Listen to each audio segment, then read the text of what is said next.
আচ্ছা, আমি কিন্তু একটি ভিডিও এর আগে পোস্ট করেছিলাম যে আপনারা যারা ট্রাইব্যুনালে আবেদন করছেন তারা brief facts of the appeal এটা কি লিখবেন। তো আমি সেখানে 6 ধরনের ব্রিফ ফ্যাক্টসের কথা লিখেছিলাম, কিন্তু আমি একটা ভুলে গেছিলাম, যেটা হচ্ছে যদি কোনো পিতামাতার 6-এর বেশি সন্তান থাকে এবং সেই কারণে যদি ডিলিট হয় তাহলে তারা কি লিখবে।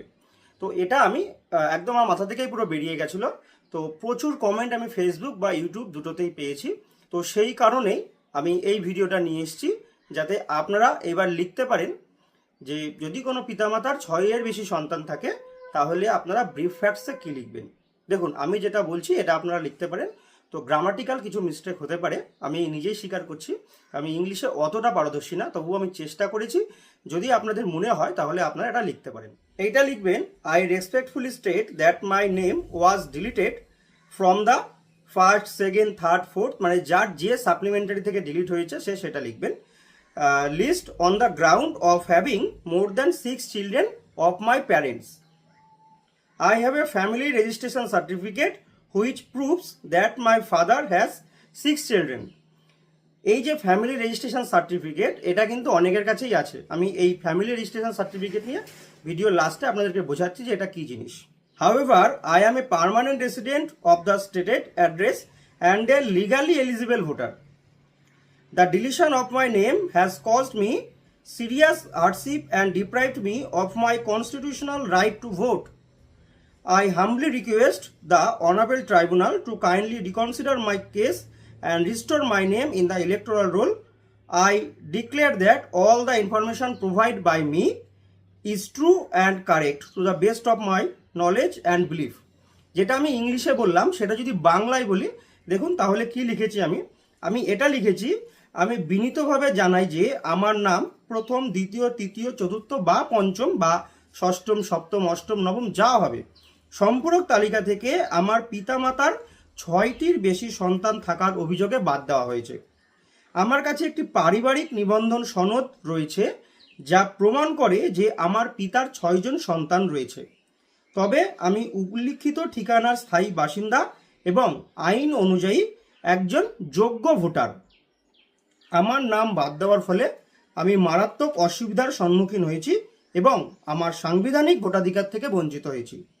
অতএব আমি বিনীতভাবে মাননীয় ট্রাইব্যুনালের নিকট আবেদন জানাই যে আমার বিষয়টি সদাই বিবেচনা করে আমার নাম পুনরায় ভোটার তালিকায় অন্তর্ভুক্ত করার জন্য প্রয়োজনীয় ব্যবস্থা গ্রহণ করা হোক। আমি ঘোষণা করছি যে প্রদত্ত সমস্ত তথ্য আমার জ্ঞান ও বিশ্বাস মতে সত্য ও সঠিক। তো এইটা আমি বাংলায় বললাম, আর তার আগে আপনাদেরকে ইংরাজিতে বলেছি। যদি আপনাদের এর মধ্যে কোনো কিছু অ্যাড করতে হয় বা যদি আমার ইংরাজিতে কোনো গ্রামাটিক্যাল ভুল থাকে তাহলে আপনারা প্লিজ সংশোধন করে নেবেন।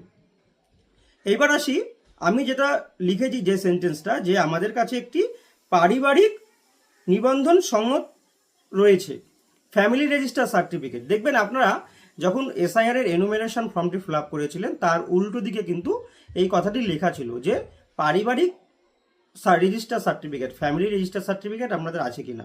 যদি থাকে তাহলে সেটাও আপনারা দিতে পারেন। তো অনেকের কাছে কিন্তু পারিবারিক রেজিস্টার সার্টিফিকেট আছে। আমি এই নিয়ে এসআইআর চলাকালীন একটা ভিডিও করেছিলাম যে আপনারা পারিবারিক রেজিস্টার সার্টিফিকেট কিভাবে পাবেন। দেখুন আমি স্ক্রিনে দেখাচ্ছি, এই যে এইরকম হবে পারিবারিক রেজিস্টার সার্টিফিকেট বা ফ্যামিলি রেজিস্টার সার্টিফিকেট, এটা কিন্তু এইরকম হবে। তো এই ফ্যামিলি রেজিস্টার সার্টিফিকেট যদি আপনাদের থাকে তাহলে আপনারা ওই কথাটা উল্লেখ করবেন যে আমাদের কাছে ফ্যামিলি রেজিস্টার সার্টিফিকেট আছে, যেটা আমি মেনশন করেছি সেটা আপনারাও করবেন। যদি না থাকে তাহলে ওই লাইনটা তুলে দেবেন, কারণ যদি কখনো আপনাদের হিয়ারিং হয় তাহলে পরে কিন্তু আপনারা দেখাতে পারবেন না। আপনারা লিখলেন অথচ দেখাতে পারছেন না, সেটা কিন্তু একটা বাজে ব্যাপার হয়ে যাবে। তাই যারা জোগাড় করতে পারবেন, এখনও 5-6 দিন সময় আছে ট্রাইব্যুনালে অ্যাপিল করার জন্য। তো যেহেতু বলা হয়েছিল যে 9 তারিখ নমিনেশনের লাস্ট ডেট, সেই হিসাবেই কিন্তু 9 তারিখ পর্যন্ত যে নামগুলো ভোটার লিস্টে উঠবে সেইগুলো হয়তো ভোট দিতে পারবে। আর এই ফ্যামিলি রেজিস্টার সার্টিফিকেট আপনারা কিভাবে পাবেন তার ভিডিও আমার চ্যানেলে দেওয়া আছে, আমি ডেসক্রিপশন বক্সে লিঙ্ক দিয়ে রাখছি, আপনারা সেখান থেকে একবার দেখে নেবেন এবং আই বটমেও লিঙ্ক দেওয়া থাকবে। আর এই যে আমি ব্রিফ ফ্যাক্টসটা লিখলাম, এই ব্রিফ ফ্যাক্টস এটাও আপনি ডেসক্রিপশন বক্সে দিয়ে দিচ্ছি, আপনারা জাস্ট কপি পেস্ট করতে পারেন। আর আপনাদের কার কোন সাপ্লিমেন্টারি লিস্ট থেকে ডিলিট হয়েছে সেটা রিমুভ করে আপনাদেরটা বসিয়ে দেবেন। এইটুকু ইনফরমেশনই দেওয়ার ছিল। আমি আবার সরি বলছি, কারণ প্রথমবারই এটা আমার দিয়ে দেওয়া উচিত ছিল, আমি ভুলে গেছিলাম, যে কারণে আমি আর একটা ভিডিওর মাধ্যমে আপনাদের সাথে শেয়ার করলাম।